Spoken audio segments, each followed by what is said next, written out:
Hey everyone, it's Nicole Jackson here at theprojectdesigner.com. Welcome. Today we're going to be talking about what to do when you don't have enough time to manage your one-on-one clients and grow your business. So this was a question I recently received in my Facebook group, the Project Designer Club. There was a small business owner who was working on so many projects for her clients that when, one or two things would be delayed there and she'd have to spend a little extra time working with them, it would take away time from working on her projects for her own business. And so the question was, how do I manage all of these timelines? And I think that a lot of small business owners can really relate to this. And a lot of times we blame ourselves to say, oh my gosh, I'm just not on top of things. I wish I had a better system for this. I don't think I'm organized enough. As entrepreneurs, we want to make sure that we're focused on our income producing activity, whether that's meeting with one-on-one clients or perhaps it's a group program or a mastermind.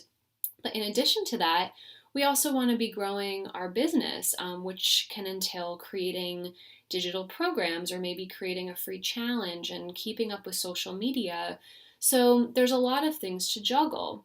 So if your schedule is booked with one-on-one clients, this income generating activity, how do you, in addition to that, have time to grow your business? My answer is very simple.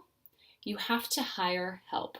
This is the perfect opportunity to bring someone onto your team. And maybe you already have someone on your team, but maybe they're only working like 5 hours a week, or maybe you need to hire somebody who does a similar role or maybe another role. So let's say you have a virtual assistant who's helping you maybe 5 hours a week. Either you need to increase the amount of hours she's working for you if you think she's capable of handling more work and doing what you need her to do. So for example, if you're working on creating a digital program or creating a free challenge, does she have the skills to be able to do it? Or maybe she more focused on social media only?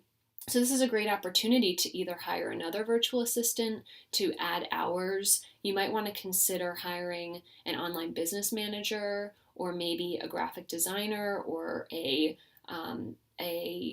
WordPress developer or even a project manager to help you keep all of these things in check to make sure that they're getting done while you're spending your time and your energy on what you need to do to run your business, which is spend time with your clients and making sure that you're delivering in that area. So the next question that I usually get when I tell people that they need to hire help is, what if I don't have the money to hire help? Well, if your schedule is booked with clients, then you need to increase your pricing. So this is such a great opportunity for you to be in this position where people obviously love what you're doing and value your work.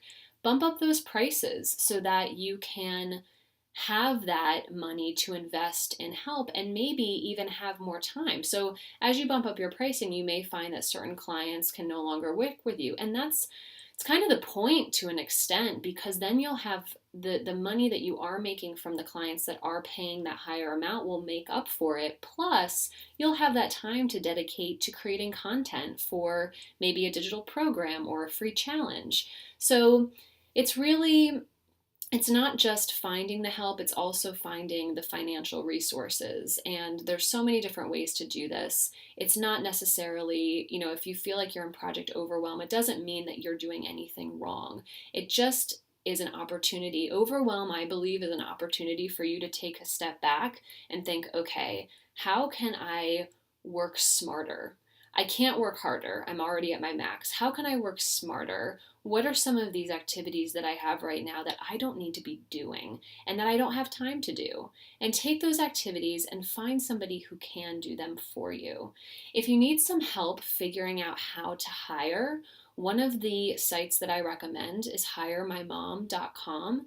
It's full of female professionals, moms who have been in pretty have had pretty prestigious careers but want to stay home with their kids, and they're available to help you either on a part-time or full-time basis or even a one-time project.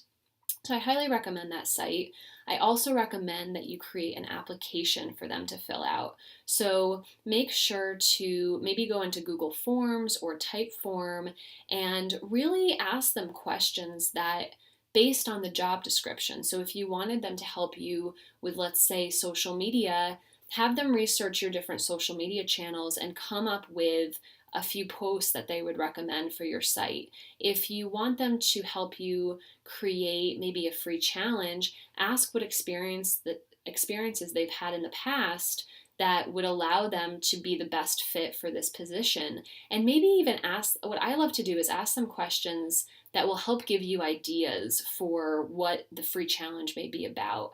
It allows them to think outside of the box a little bit. You want someone who's going to be able to handle the details, but also be able to look at your product in like a big picture sense. So asking those questions, it might take you a little bit more time to come up with the questions and to review the answers, but it will save you time when you've decided to hire someone and they are on top of their shit essentially. So I hope this is helpful for you. If you have any follow up questions, please send me a note over in the Facebook group. It's the Project Designer Club. I would love to hear from you. There will be a link at the bottom of this video. And ask me a question. I'd be happy to create another video, like I've said in the past, and really make sure that you are able to run and grow the business that you love. So thank you for joining me today, and have a great day.